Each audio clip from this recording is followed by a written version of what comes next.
नासिन, ये जो औरत आप विंडो के दूसरी जानिब देख रहे हैं, ये एक खातून अपने बच्चे की हड्डियां झोली में लेकर रोती रही, बिलखती रही, लेकिन इस बच्चे के कातिलों को जरा भर भी एहसास नहीं आया, जरा भर भी रहम नहीं आया जब इस बच्चे को कत्ल किया गया। नासिन, इस लड़के को, इस बच्चे को, इस माँ के लख्ते जिगर को, इकलौते बेटे को आखिर क्यों कत्ल किया गया? इसकी क्या वजह थी?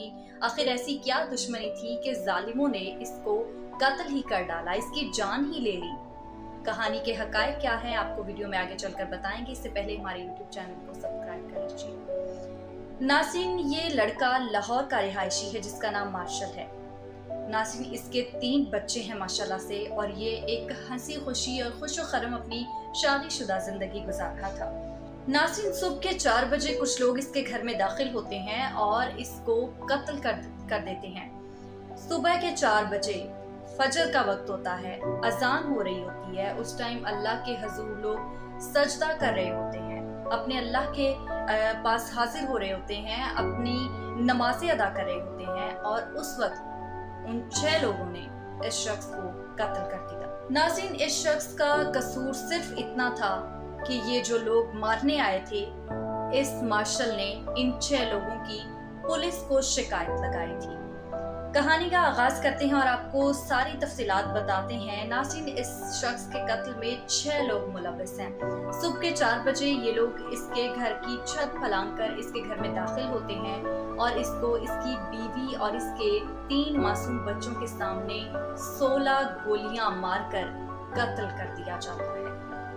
हकायक सामने आने पे ये पता चला कि इस शख्स ने इन लोगों की शिकायत की थी। पुलिस को क्या शिकायत की थी कि ये लोग असल में डकैत थे। ये घर पे, लोगों के घरों की छतों पे जाके हवाई फायरिंग किया करते थे और बहुत ही शोर शराबा करते थे। जाहिर सी बात है, जब 4 लड़के मिल जाते हैं और वो भी गुंडा टाइप के, तो फिर इस तरह के हंगामे बर्पा होते हैं। इस शख्स की 3 बहनें हैं। ये अपनी 3 बहनों का इकलौता भाई है, अपने माँ बाप का इकलौता सहारा, वाहिद कफील था घर में कमाने वाला। इसने जब देखा कि हालात बिगड़ते जा रहे हैं, ये लड़के इस तरह नहीं सुधर रहे, ये इवन के वो इस लड़के की, मार्शल नामी लड़के के घर की छत पे आके भी हवाई फायरिंग किया करते थे। मार्शल को जब लगा कि ये मेरी बहनों पे भी बुरा असर पड़ेगा और खुदा ना खास्ता कल को कोई ऐसा वाकया हो, कोई ऐसा हादसा हो जिसकी बिना पे हम पूरी उम्र पछताते फिरें, बेहतर यही है कि इस मामले को यहीं पे खत्म किया जाए और इस चीज को अभी से ही कंट्रोल कर लिया जाए।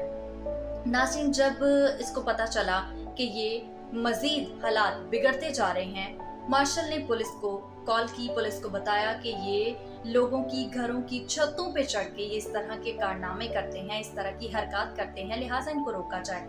पुलिस की जानिब से एक्शन लिया गया और इनको लगाम डाली गई, इनको रोका गया। 3 महीने तक ऐसा कोई वाकया फिलहाल नहीं हुआ, लेकिन 3 महीने बाद इस बच्चे को अचानक कत्ल कर दिया गया। नाज़रीन, जब ये मार्शल बाहर निकलता था तो ये 6 लोग इसको अजीब नजरों से देखते थे, गुस्से की नजर से, बदले की नजर से देखते थे। मार्शल के बाप को पता चल चुका था कि ये मेरे बच्चे को नुकसान पहुंचाएंगे। उसने मिन्नतें समाजते की, इनके पांव पड़ गया कि खुदा के वास्ते मेरे बच्चे को कुछ मत कहना, मेरा एक अकेला बच्चा है, मेरा इकलौता बेटा है, मेरी बेटियों का इकलौता भाई है, तो मेरे बच्चे को कोई नुकसान मत पहुंचाना। लेकिन उन जालिमों ने उस बाप की भी ना सुनी। नाज़रीन, बच्चे यतीम हो गए, इस मार्शल के बच्चे यतीम हो गए। यहाँ पे ये मैं आपको बात बताना चाहूंगी कि इस शख्स ने अपने बच्चों को बचाते बचाते, अपनी बीवी की जान बचाते बचाते अपनी जान दे दी। ये शख्स चीख चीख कर कह रहा था कि जो भी करना है मुझे करो, लेकिन अल्लाह के वास्ते मेरे बच्चों को और मेरी बीवी को कुछ मत कहना। नाज़रीन, बहनें अकेली रह गई, कोई उनका भाई नहीं रहा। इकलौता भाई, इतना प्यार करने वाला, माँ बाप का इकलौता बेटा, वाहिद कफील इस दुनिया से गुजर गया। नाज़रीन, उम्मीद करती हूँ कि पाकिस्तान के जो इदारे हैं, जो पुलिस है, इन 6 के 6 शख्स को, इनको कैफरे किरदार तक पहुँचाएगी और इनको सज़ा, सख्त से सख्त इनको सज़ा दी जाएगी। इस माँ के लिए और उन बच्चों के लिए, उन बहनों के लिए, उस बीवी के लिए मैं सिर्फ और सिर्फ सब्र की दुआ ही करूँगी। उम्मीद करती हूँ आज की वीडियो आपको पसंद आई होगी। अगली वीडियो तक के लिए دیجیے اجازت۔